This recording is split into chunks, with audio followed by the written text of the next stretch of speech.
Om.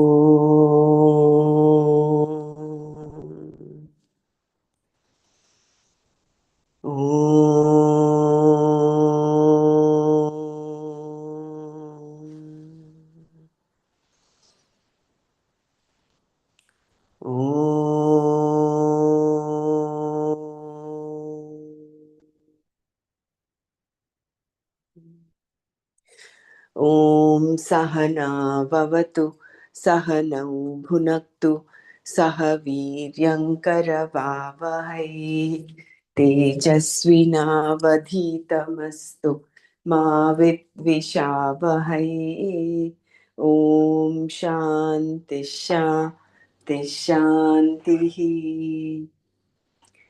Narayanam Namaskritya Naram Chaiva Narottamam Devim Saraswatim Vyasam Tato Jayamudirayet.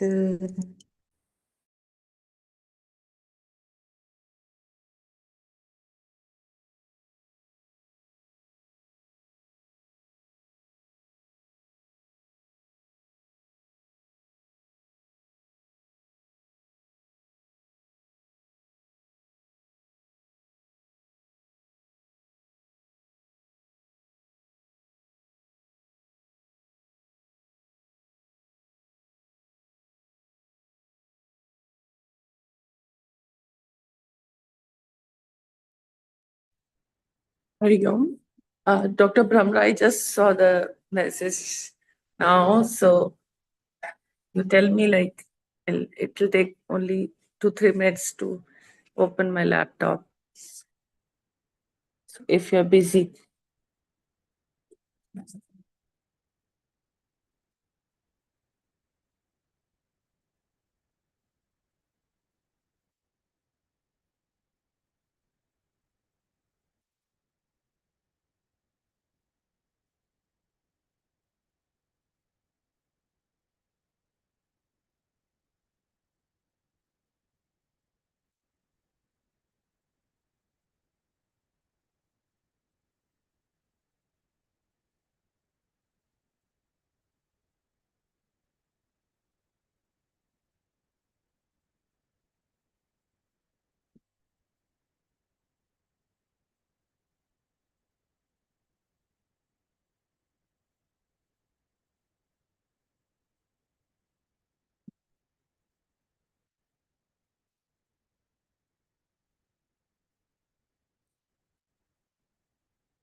Jai Gurudev.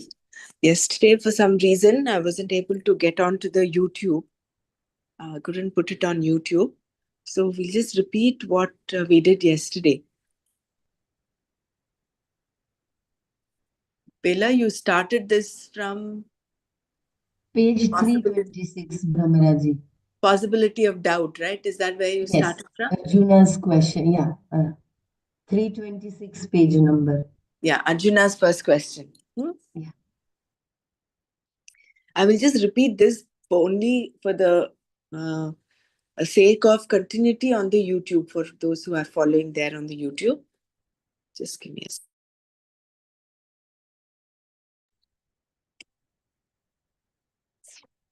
Yesterday, for some reason, when I was putting it on YouTube, it said you have reached your quota. So I didn't quite understand. I thought to fix it, but today it was possible.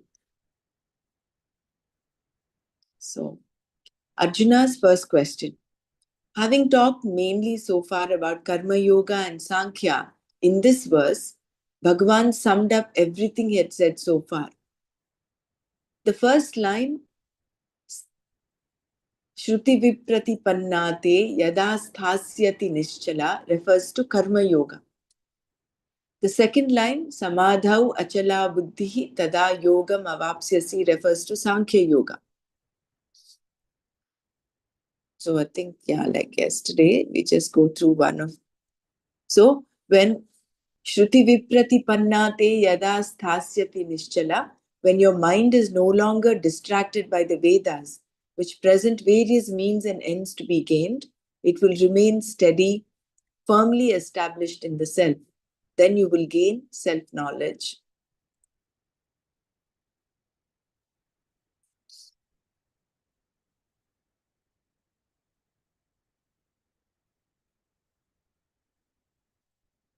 So, having thus summed up and perhaps thinking he had done a good job, Lord Krishna might have paused for Arjuna to respond. Arjuna did not say, as he would in the 18th chapter, that all his delusions were gone, that he knew what was to be done and what was going and was going to do. Arjuna did not say, as he would in the 18th chapter, that all his delusions were gone, that he knew what was to be done and was going to do it. He did not say this until the end of the Gita. If he had said it here in the second chapter, the Gita would, of course, be over. Krishna would have said Om Tat Sat and completed the Gita. However, since the Gita was a dialogue, Samvada, Krishna talked to Arjuna and Arjuna asked questions because this particular subject matter has to be understood, not just blindly believed. There is no use in Arjuna walking away thinking, Krishna told me that I am eternal, therefore I must be eternal. Hariom, Dr. Brahma, your screen is not being shared? Or is it I'm No, sorry. No, good that you told me. It's not been shared. okay? I was wondering, like, is No, it no, no. my okay? No, thank you for letting me know. I did not share the screen. Yeah, sorry about it. You're able to see now, right? Yes. A belief requires no explanation at all. You just believe. The only requirement is that the belief be stated. Why people write about belief is beyond comprehension. The belief need only be stated honestly.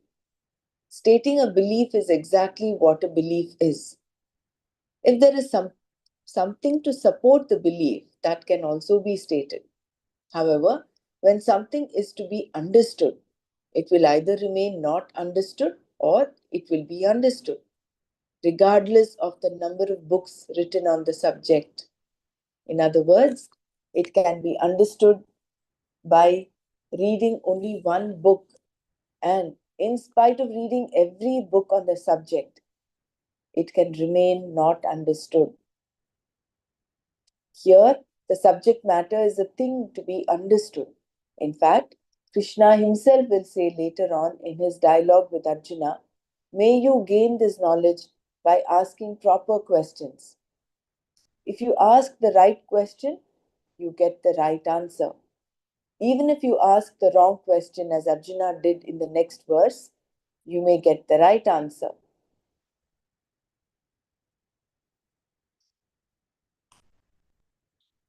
So, this is not like evangelic, something Krishna is stating as a matter of fact. It is something to be and something to be believed. It is something to be understood. The subject matter of the self, the whole aspect of karma yoga.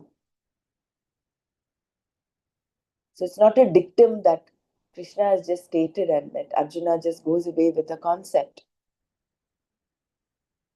So that is what, if it is understood, even reading one book you'd understand. If it is not understood, even if you've read 100 books on that, it will still remain not understood.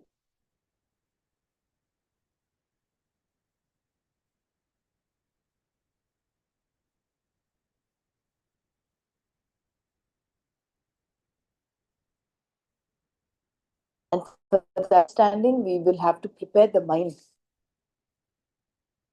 Have that antakarna shuddhi. Then that knowledge actually would show up. The knowledge is actually deep within. It is only covered up by that maya and ignorance.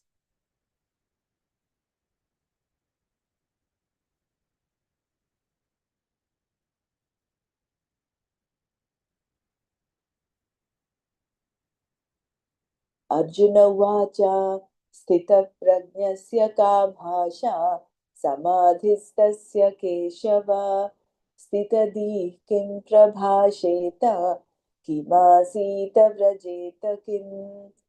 Arjuna Uvacha said, Keshava, O Keshava, Sthita Prajnasya, of one in whom the knowledge is firm, Samadhistasya, of one whose mind abides in the Atma, self, Bhasha, description, Ka, what, Sthitadhihi, one whose mind is not shaken by anything, Kim, how, Prabhasheta, would speak, Kim, how, Asita, would sit, Kim, how, Rajeta, would walk.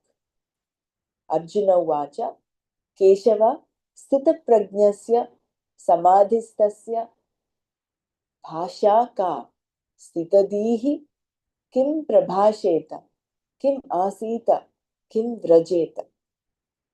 So Arjuna said, O Keshava, what is the description of a man of firm wisdom, one whose mind abides in the Atma self?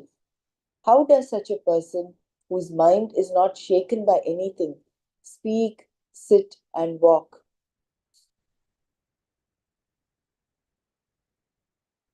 Shankara introduces this verse by saying that Arjuna, desiring to know the characteristics of a person who knows the Atma, asked a question. How does such a person speak, sit, and walk? The word Sthita Prajna refers to a person who has no doubts, vagueness, or error with reference to the knowledge of Atma. Thus, the knowledge stays, becomes Sthita. One's knowledge can also be so erroneous that there is no doubt or vagueness, but the error will show in time. Here, the knowledge stays without error. The word Sthita Prajna, being in the masculine gender, means the person for whom the knowledge stays and not the knowledge itself. The word for knowledge is Prajna, which is the feminine gender. Prajna can mean knowledge of anything, such as archery, for example. Shankara, therefore, clarifies the knowledge being spoken of as well established, well rooted knowledge that I am the whole. Param Brahma Aham Asmi. The topic here is Paramatma, not archery, not the person for whom the knowledge of Atma, being Param Brahma, is steady, is called Sthita Prajna.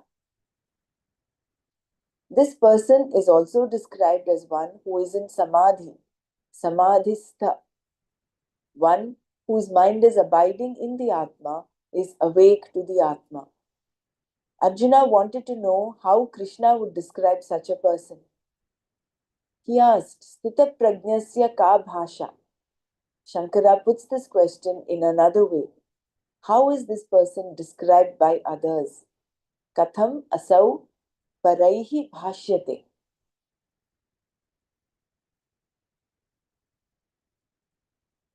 Bhagavan used the word samadhi in the previous verse, not sthita prajna.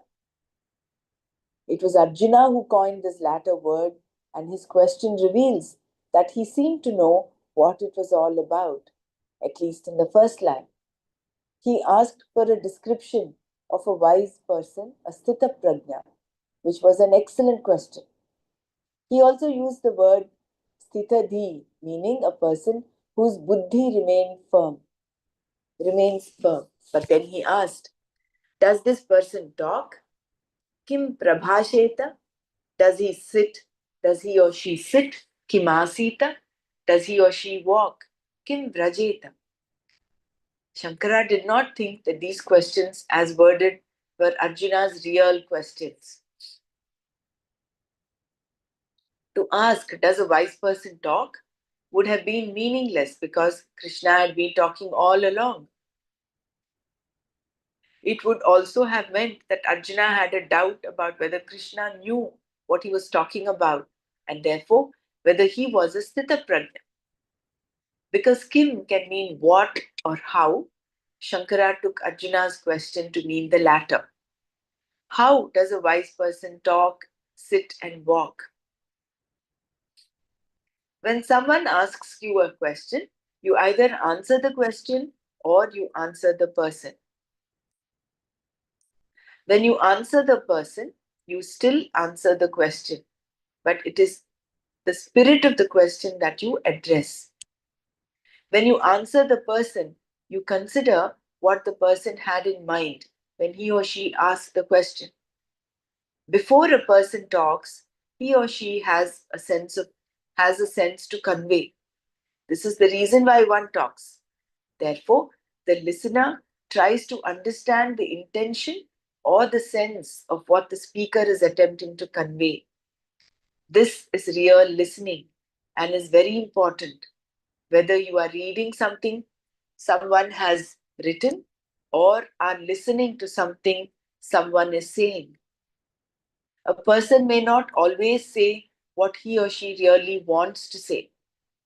A person's look may be enough for you to see his or her language. This sometimes happens without the eyes also, like when you hear 2 or 3 words and understand the whole sentence. It all depends on your capacity to see what the speaker wants to say.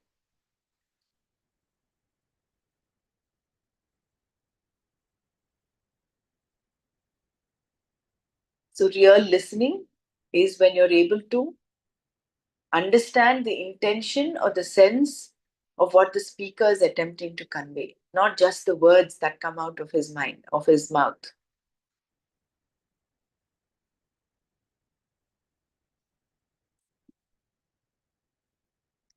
The spirit of Arjuna's question, when Lord Krishna answered Arjuna, he did not answer his question.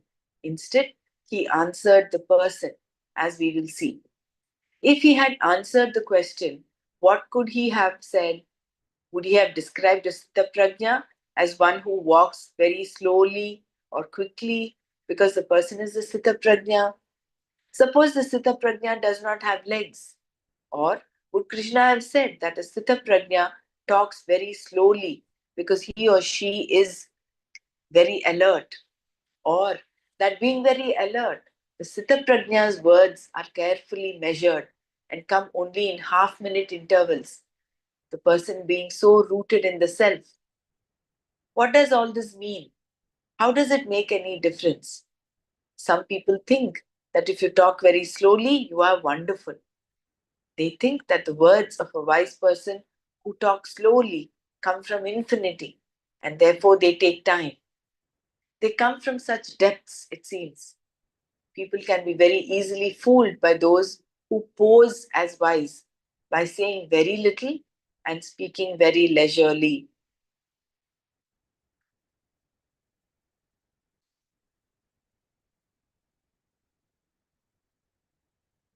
But here, let us not misunderstand what Ramana Maharshi was a man of few words. But it does not mean, based on what Swamiji has mentioned here in this paragraph, that he is not enlightened or he is not.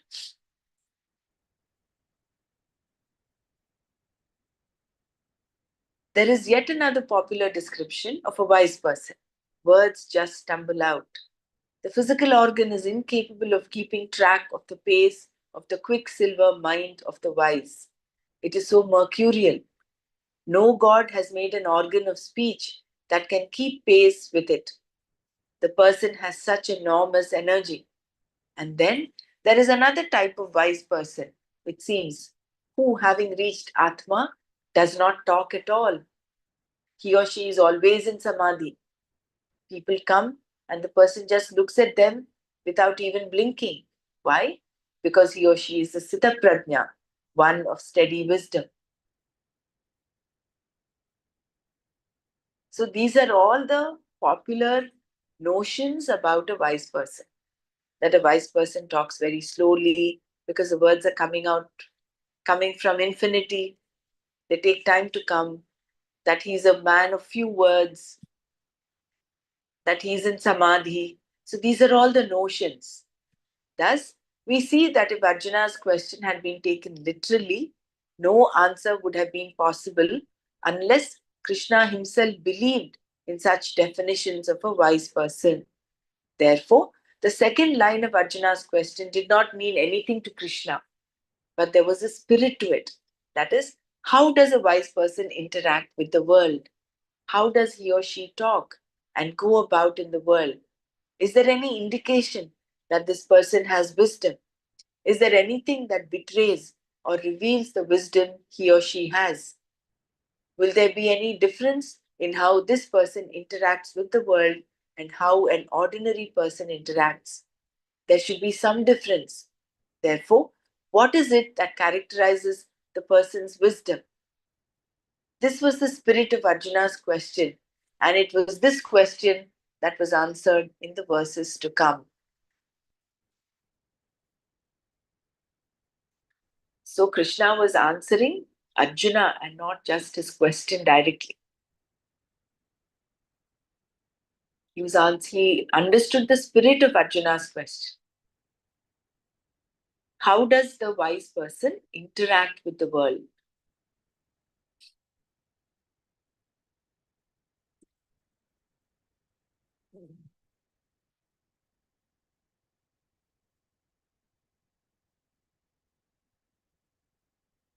Shall we move forward? Does anyone have anything to share? We anyway did this yesterday. The only reason we're repeating it is to get the continuity on the YouTube.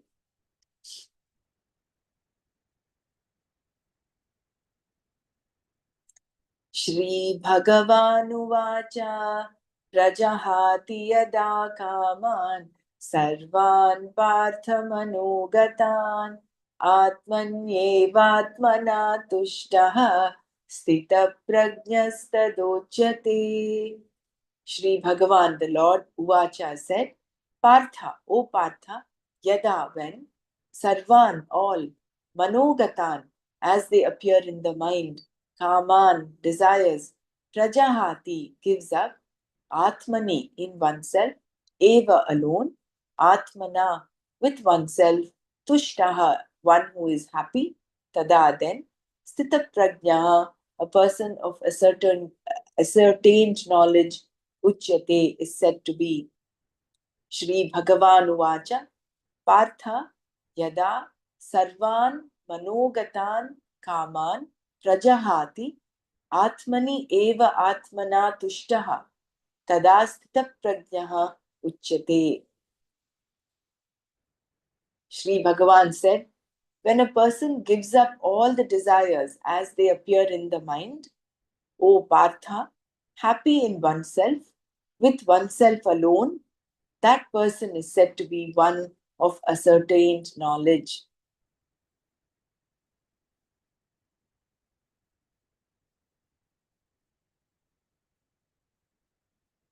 I'll repeat this. Sri Bhagavan said, when a person gives up all the desires as they appear in the mind, O Partha, happy in oneself, with oneself alone, that person is said to be one of ascertained knowledge. The characteristics stated here and in the subsequent verses of the chapter are with reference to a person who has already attained this knowledge. Both the definition, lakshana of a wise person, sthita prajna, and the means for becoming wise, the sadhana, are discussed.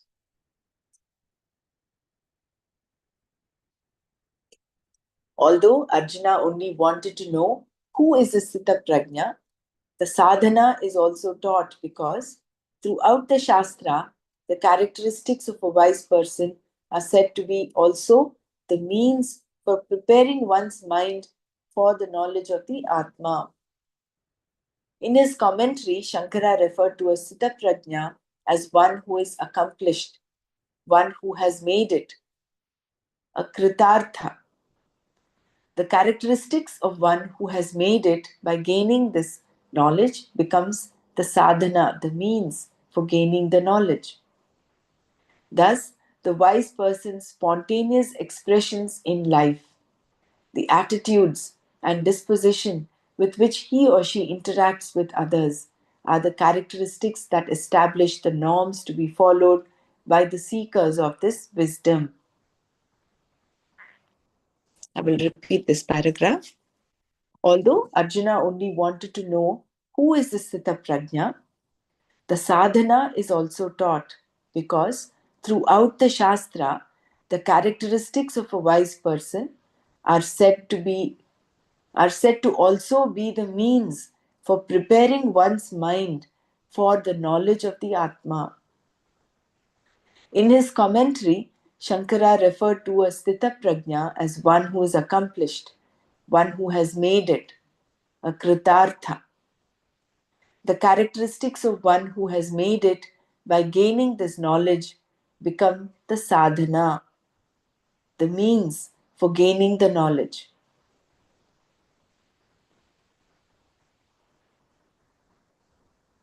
Thus, the wise person's spontaneous expressions in life, the attitudes and disposition with which he or she interacts with others, are the characteristics that establish the norms to be followed by the seekers of this wisdom.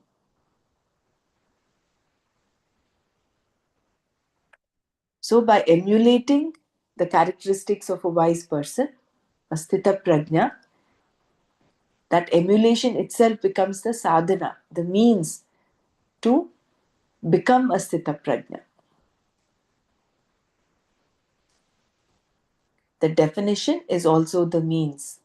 These characteristics are to be cultivated because they are the means by which the seeker becomes a wise person. Without these sadhanas, a person does not become wise. Thus, in the beginning, there is a sadhana, and then later, the sadhana becomes an expression. Sympathy, love, freedom, giving, and so on are all sadhanas in the beginning.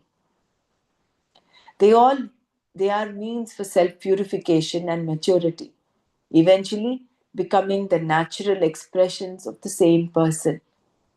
It is not that the person tries to be sympathetic, loving and giving. He or she is naturally sympathetic, loving and giving. However, for the person who has not yet made it, he or she tries, for example, to give. This is necessary because, along with the giving thought, there is also the opposite thought in the form of a reluctance to give. In the mind of the person, the question, why should I give, still arises.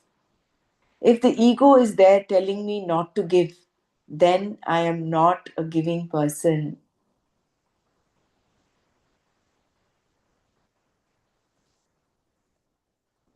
Thus, giving, love, sympathy, consideration, and so on, all of which are the spontaneous expressions of a wise person, become the sadhanas for the person who wants to be wise, the mumukshu.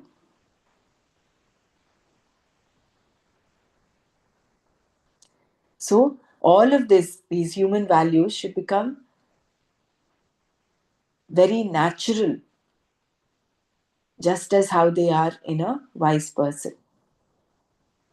But until such time, they have to be cultivated. They will have to be, because every time there is a thought to give, there is an opposite thought, why should I give? Because the ego crops up and says, why should I give? So as long as this thing is coming up, the opposite thought comes up, you still have not become a wise person. You're not a giving person. You're not a naturally giving person. It has not become one's nature yet. You're only imposing it upon you. Which is why I think seva is so important, because seva is what actually dissolves the ego. And it is the ego which is creating that rift between you and the other.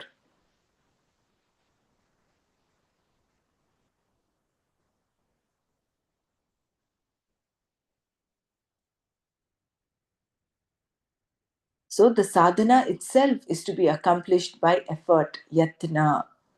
If you succeed in acquiring these characteristics, then you become firmly established in the knowledge. You gain jnana nishtha. What was accomplished with effort becomes the natural expression of the wise person. That is the rule. Therefore, all the universal values, being natural to the sthita prajna, are the sadhanas for a mumukshu. They become they became natural to the sthita prajna because they are a natural expression of oneself. But in the beginning, the person deliberately cultivated them. To become wise, you have to follow them. Only then can you gain jnana nishta. Thus, these values are both the qualifications and the qualities you need for the knowledge to take place. And in time, they become very natural to you.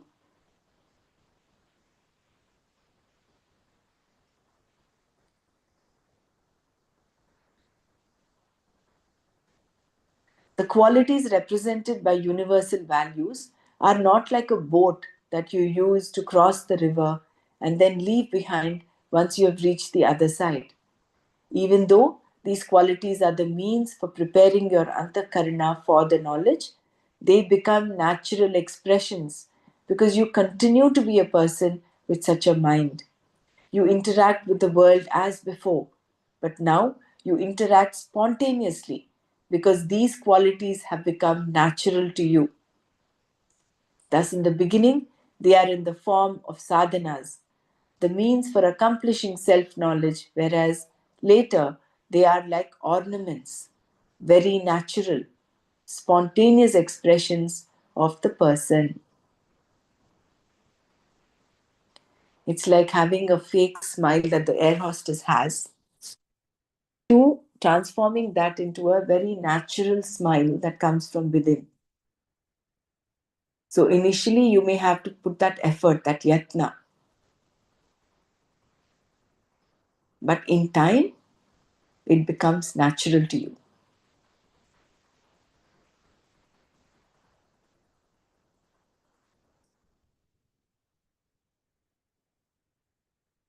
Because let's say, supposing the opposite is taken, there is no smile, you're not even putting that effort to do, then you'll end up expressing all the non universal values, all the negative values. So then you're completely on the opposite side of the spectrum. But in order to align ourselves with the lakshanas of a sthita prajna, the first thing we have to do is at least to try and express them. Although this word try is not used in that sense, is we would have to make an effort to imbibe them or re express them.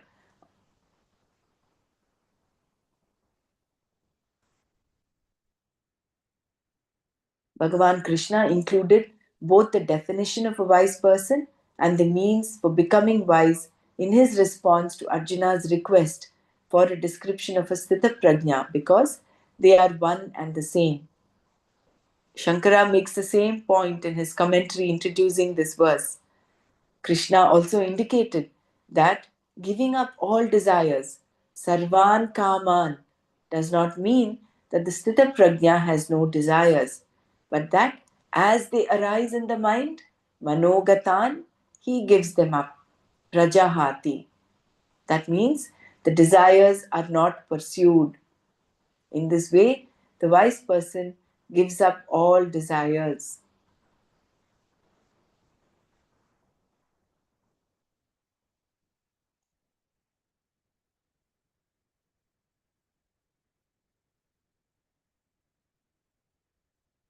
So, as the desires come up, they given up. Prajahati. Sarvan kaman manogatan prajahati. Can you be happy if you give up desires? Now the question may arise.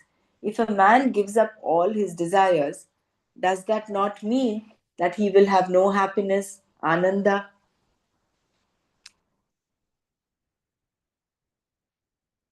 We know that a man is happy only when he fulfills a desire. But here, he gives up all desires as they arise in his mind and at the same time continues to live.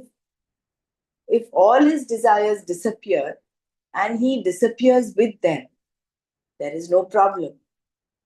But he gives up all desires and continues to exist in this world, it seems that he has no way of being happy. What recourse does he have except to become high on drugs or a madman who is always laughing at nothing?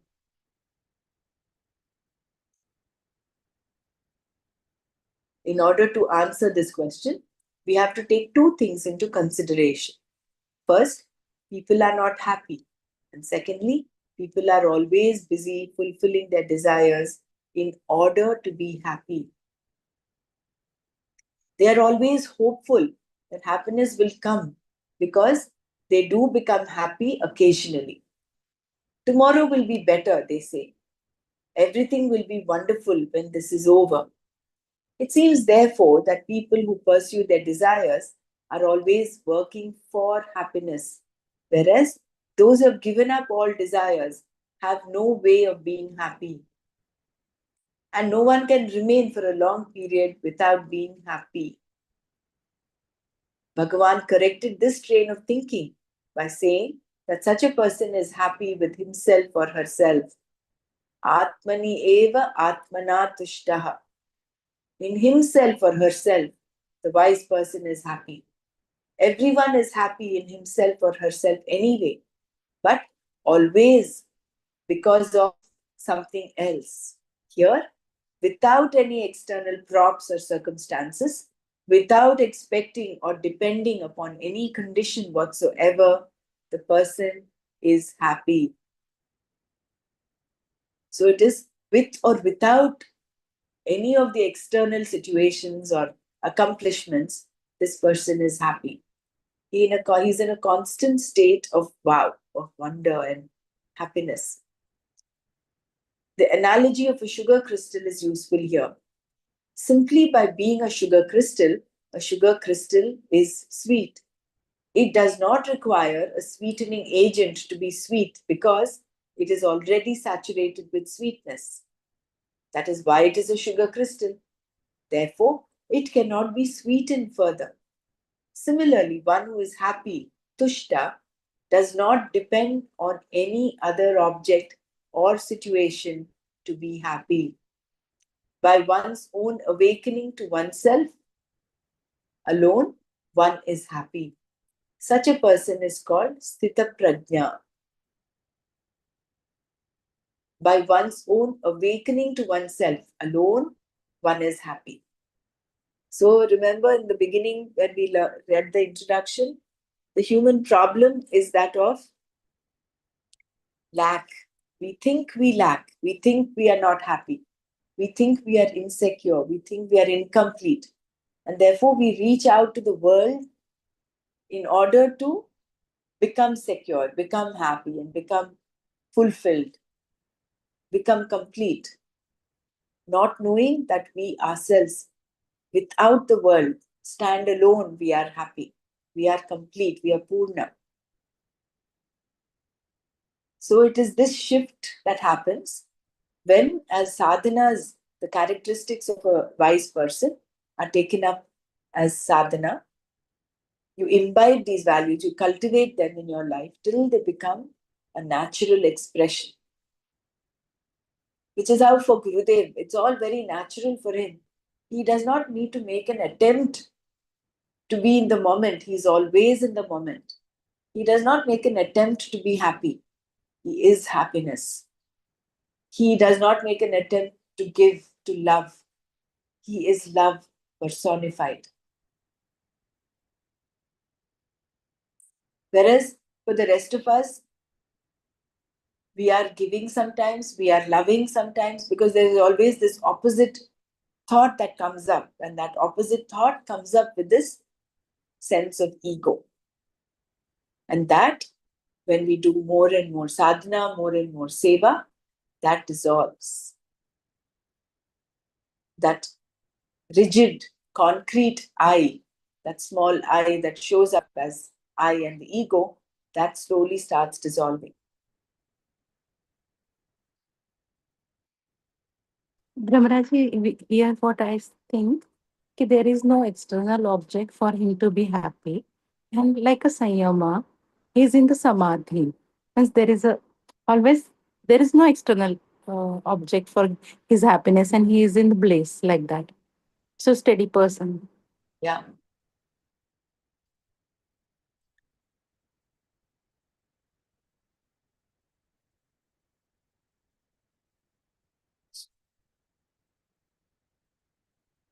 Shankara explains here that sthita means well established, and prajna is that knowledge which is born of viveka, the discriminative inquiry into and analysis of the Atma and Anatma.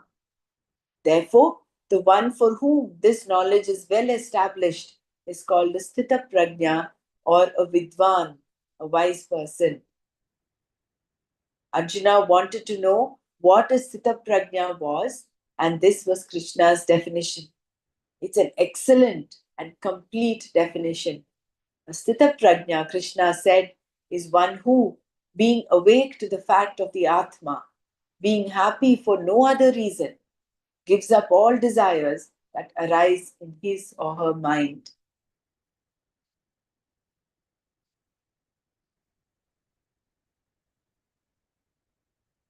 I will read these last two paras again.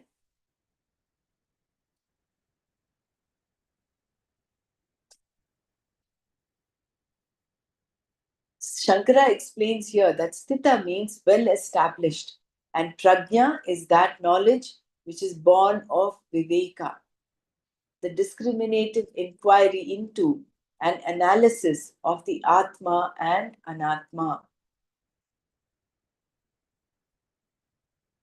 Therefore, the person for whom this knowledge is well established is called a sthita prajna, or a vidwan, a wise person.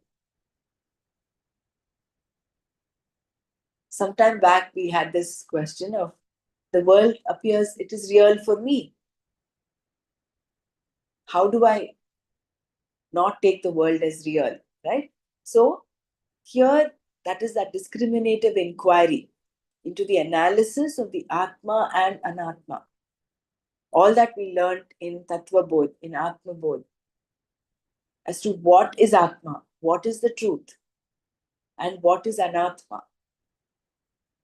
So this discrimination becomes established, this Viveka becomes established, then without any doubt, without any question of doubts in the mind, the knowledge becomes firmly established. There are no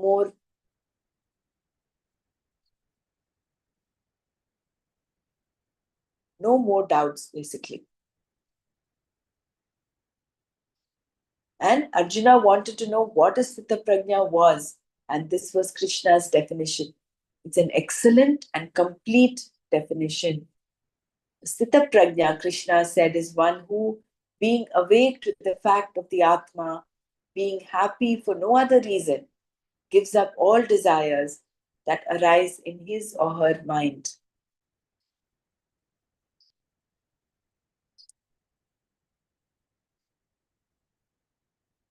So moving forward, the difference between binding and non-binding desires.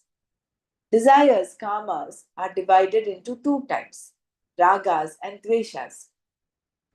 Raga dveshas being nothing but desire, the common word for both of them is kama. I want is kama. I want such and such can be either something you want to acquire or protect, or something that you want to avoid or get rid of. Either way, it is a kama. I want. This want can be in the form of raga or dvesha. depending on whether you want to acquire something or get rid of something. Raga dveshas are also of two types, binding and non-binding. Whenever the Shastra talks about kama in the form of raga or dvesha, it is referring only to those that are binding. When a person gives up all kamas as they arise in the mind, he or she does so for a reason. Otherwise, giving them up is not possible. That a man who gives up all the desires in his mind and who is happy in himself is called a wise man, sthita prajna, seems to mean that the first condition is a necessity for the second condition. Thus, in order to be happy with oneself, one has to give up all desires. How is that possible? Unless you are happy with yourself, how can you give up all desires? I will read this para again. Raga dveshas are also of two types. So basically, kama is I want. So this I want can be I want to acquire or protect something, or protect that which I acquire, or I want to avoid something, which is nothing but dvesha. That is, I want such a such thing, or I want to avoid or get rid of something. Either way, it is kama. The I want is common to both raga and dvesha. Raga dveshas, therefore, are again of two types, binding and non-binding. Whenever the Shastra talks about kama in the form of raga or dvesha, it is referring only to those that are binding. So this we have to understand. Otherwise, we will not understand the words of the Shastra well. So it's important for us to follow the train of thought and catch the pulse of what the Shastra is intending to convey. So when they say talk of raga dveshas, it is only binding raga dveshas, not non-binding. So when a person gives up all kamas as they arise in the mind, he or she does so for a reason.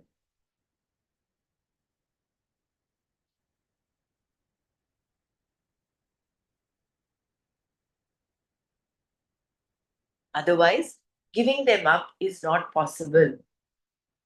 That a man who gives up all the desires in his mind and who is happy in himself is called a wise man, sthita prajna, seems to mean that the first condition is a necessity for the second condition. So means in order to become sthita prajna, in order to be called a sthita prajna, you must have necessarily given up the desires in your mind. Thus, in order to be happy with oneself, one has to give up all desires. How is that possible?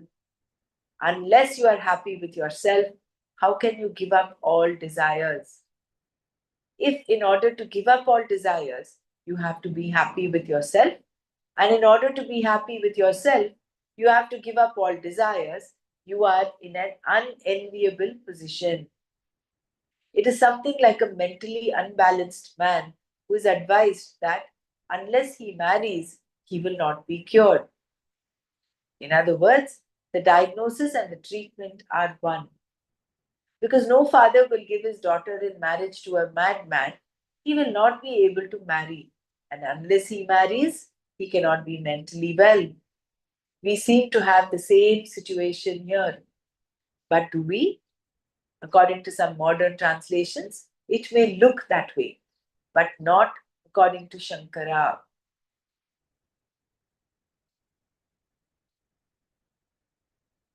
So beautifully interpreted, right? This verse. So it is not that you have to give up all desires in order to be called Sthita Prajna.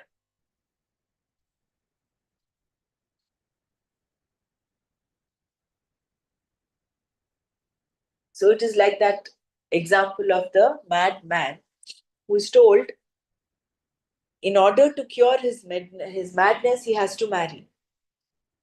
So it is not a situation that will reach finality because no one is going to marry this person.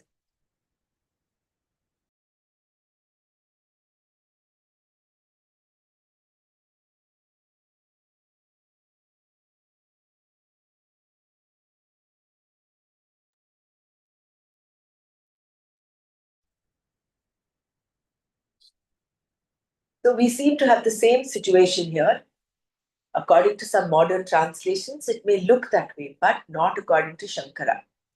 So, non binding desires are not the problem. First, Shankara created a problem by saying that a person who gives up all his desires is like a madman. Otherwise, how can he be happy? Then he said, a man who is happy in himself by his own awakening to himself does not need any desire to be fulfilled in order to be happy. What desires are being referred to here? Only those desires whose fulfillment is meant to make me happy and not those that are non binding in nature for me.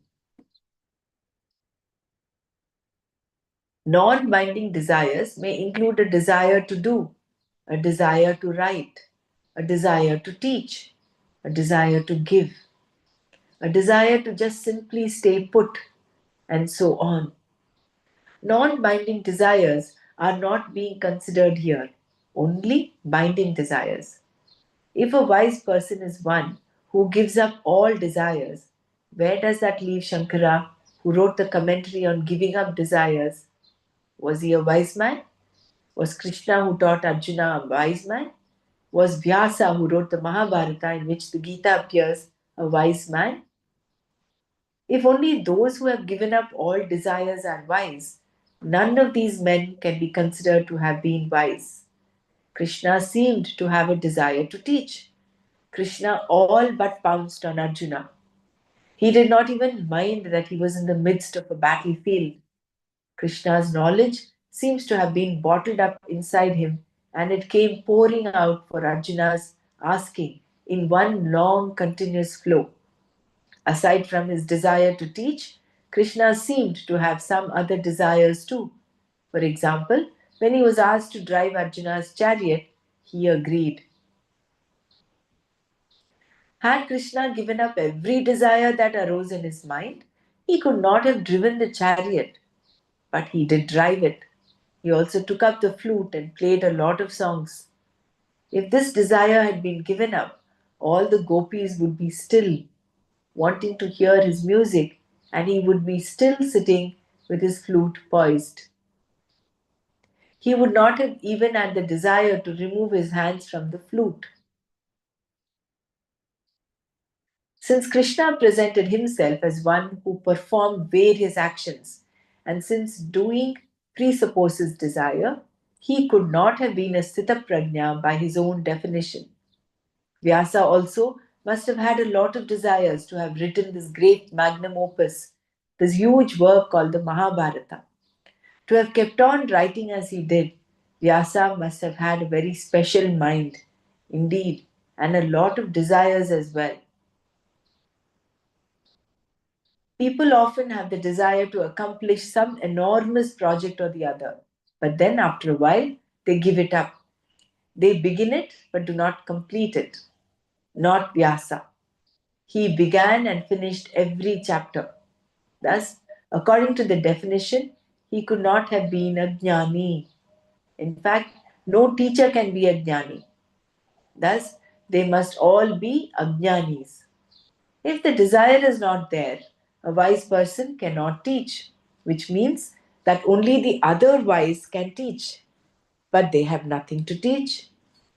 Unfortunately, the explanations put forward in some modern commentaries of the Gita, based on incorrect translations, have created a lot of problems in understanding what is meant by giving up all desires.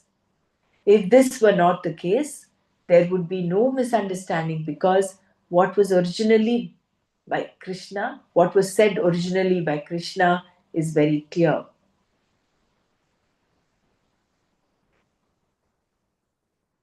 So that is why it is important for us to be discreet in what we read and what we hear because there's so much of information out there on YouTube. So training our mind to be vyavasayatmika is also very important because there may be a lot of translations, misinterpretations of what this giving up all desires is. So, giving up all desires, whenever the Shastra talks of, is giving up binding ragadveshas. That is the input. When you are everything, what is there to be done? As Krishna told Arjuna in the 3rd chapter, a wise person is not bound by his or her desires and is not subject to any kind of mandate. Desires are only binding if you take yourself to be a karta or doer, a doer. Only then do you have things to do. Only then can there be a dereliction of duty. If, on the other hand, you do not look upon yourself as a karta and are awake to the knowledge of yourself, there is no question of the self being a doer. Therefore, there is no doership and nothing to be done. Lord Krishna told Arjuna that because he had no desires, he had nothing to do. Because Krishna is everything and everything is himself, what is there to be accomplished? Nevertheless, he was always active, meaning that all the activities he performed were non binding. If activities are non binding, the prompting factor of activity, karma, must also be non binding. Here in the Gita, non binding karma is not the topic, only binding karma is discussed. The placement of the words when, yada, and then tada in this verse is also significant. The word then comes much later, and until it comes, the force of the word when continues. When a man gives up all desires as they arise and being happy with himself in himself, only then can he be called a sthita prajna. The force of when is the same for both conditions. When he gives up all desires and when he is happy with himself, in himself, depending on nothing for his happiness.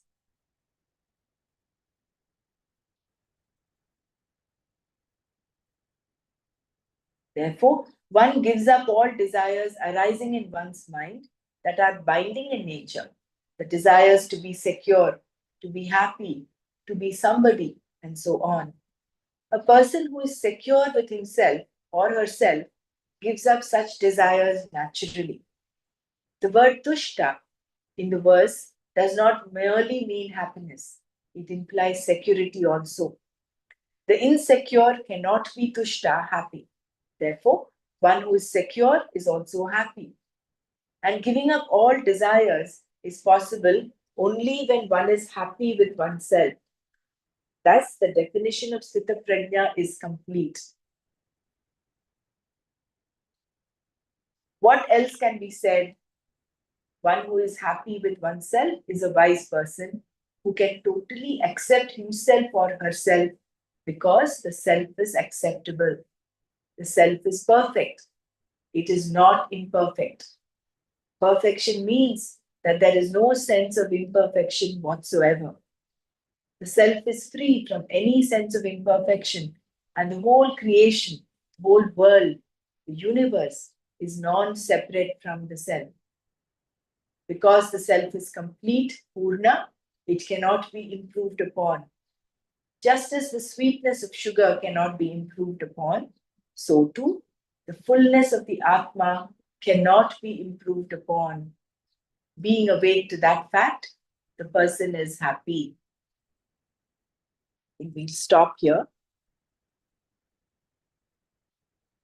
We can continue with page 335 from tomorrow. To be wise, you must have wisdom. Maybe it's a good idea to go through this one more time because we didn't have time to do enough manana.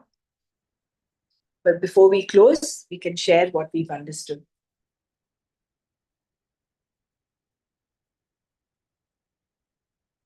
So, what Krishna is talking of here is what the Shastra is talking of is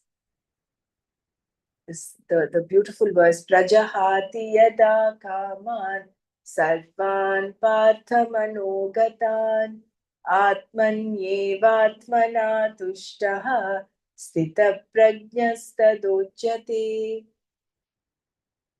So as and when these desires come up in the mind, they are given up.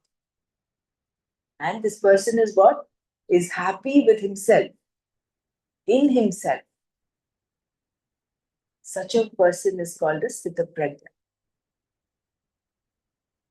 So very clearly, Shankara has interpreted it very beautifully in that they're talking about non-binding desires. Sorry, binding desires, not non-binding desires. Otherwise, Shankara would not be giving his commentary because he had a desire. In order to give a commentary, any action is prompted by a desire. But all those desires are non-binding.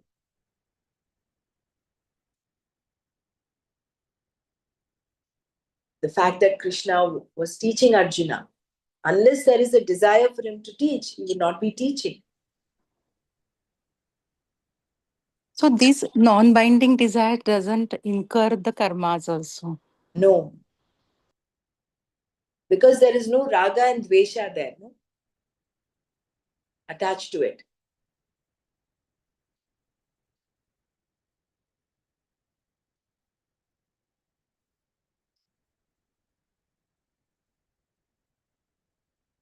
Non-binding desires are for the like they are for the favor of the people.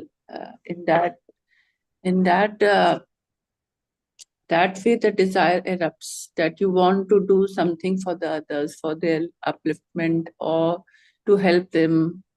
So that desire which will arise will be for a good cause. So it will not bind you.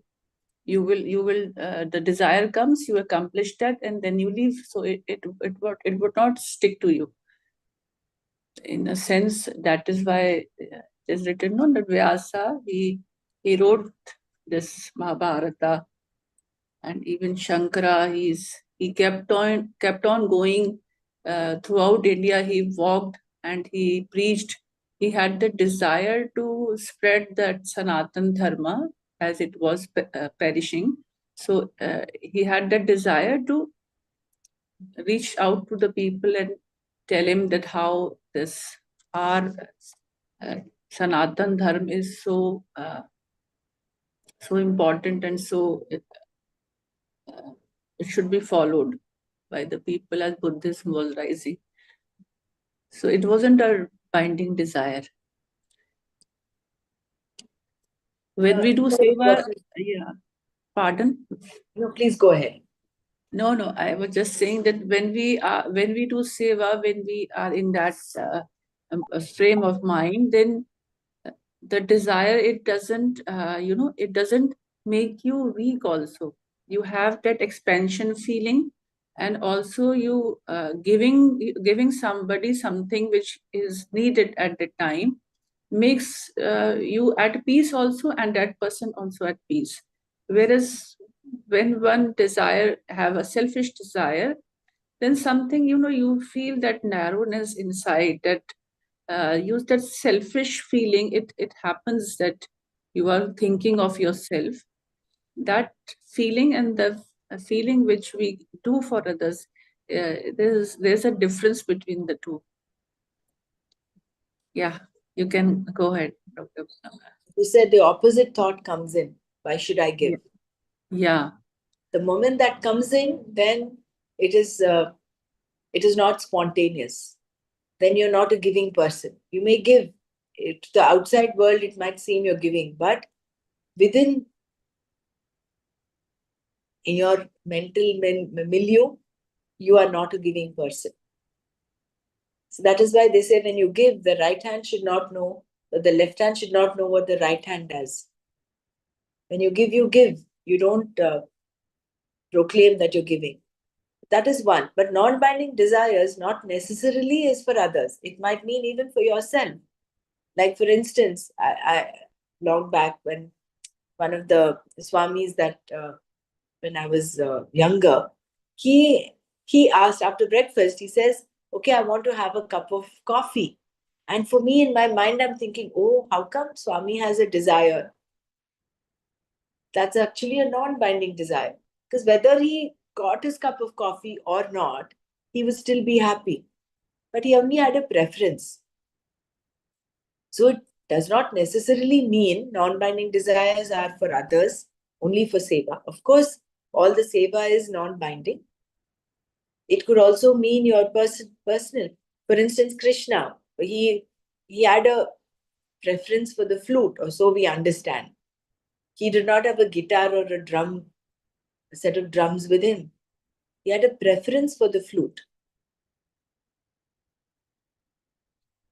I may be oversimplifying in saying that, but non-binding desires are non-binding, whether it is to you, it applies to you or to others. It very commonly happens, no, that some like I've heard it very commonly that people need their own pillow to sleep.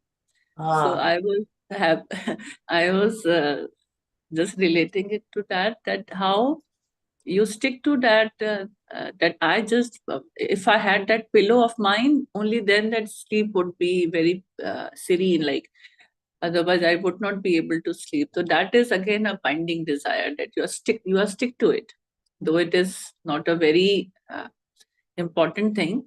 If you are going to sleep, you will sleep, but that attachment which you have with that pillow, it makes you that binding desire. That is true.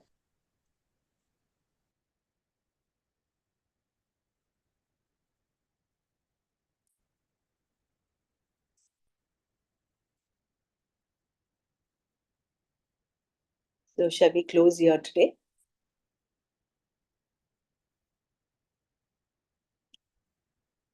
So this is basically our happiness point that we talk about in our happiness program.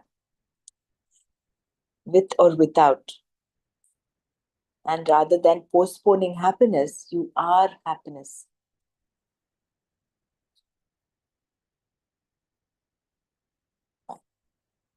Om Loka Samasta Sukhino Bhavantu. Om Shanti Shanti Shanti.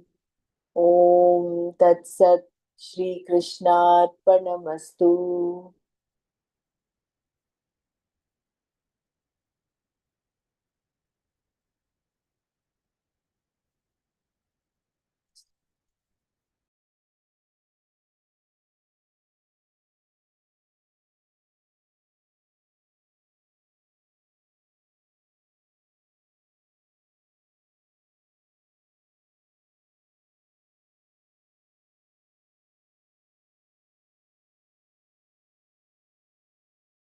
The best days are almost here.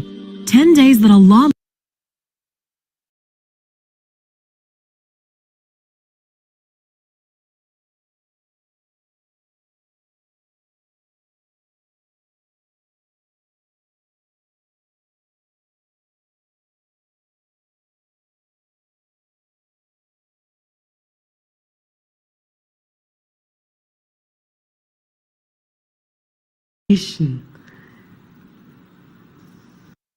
meditation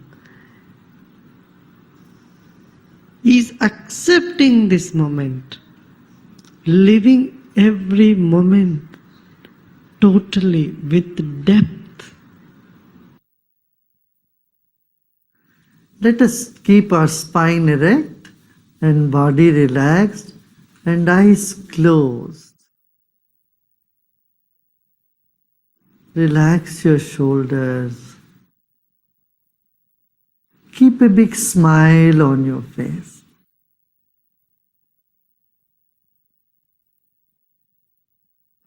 You're sitting like the statue of Buddha, very serene and with a serene smile on your face. Relax your body.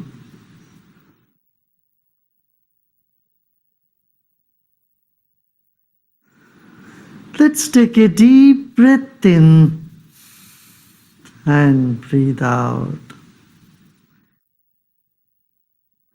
Become aware of your chest region, throat and chest region. If you notice some tension in the body, just let it be. Except those parts of the body where you feel a tension, the other parts are in comfort. Other parts are at peace. Become aware of that also.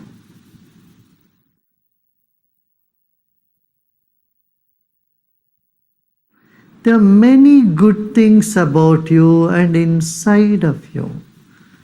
Acknowledge them. They will never leave you.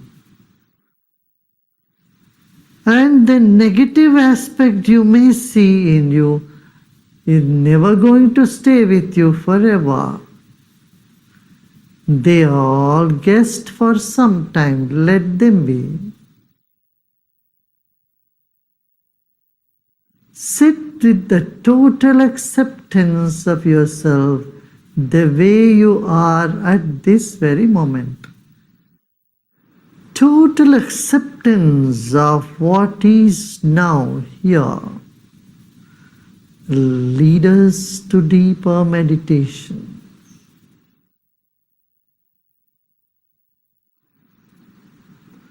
Let go of all the efforts.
Om Shanti Shanti Shanti.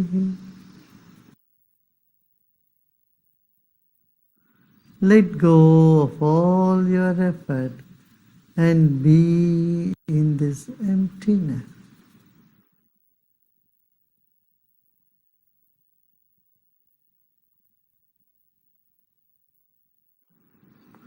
And slowly and gradually become aware of body and surroundings. And you may gently open your eyes.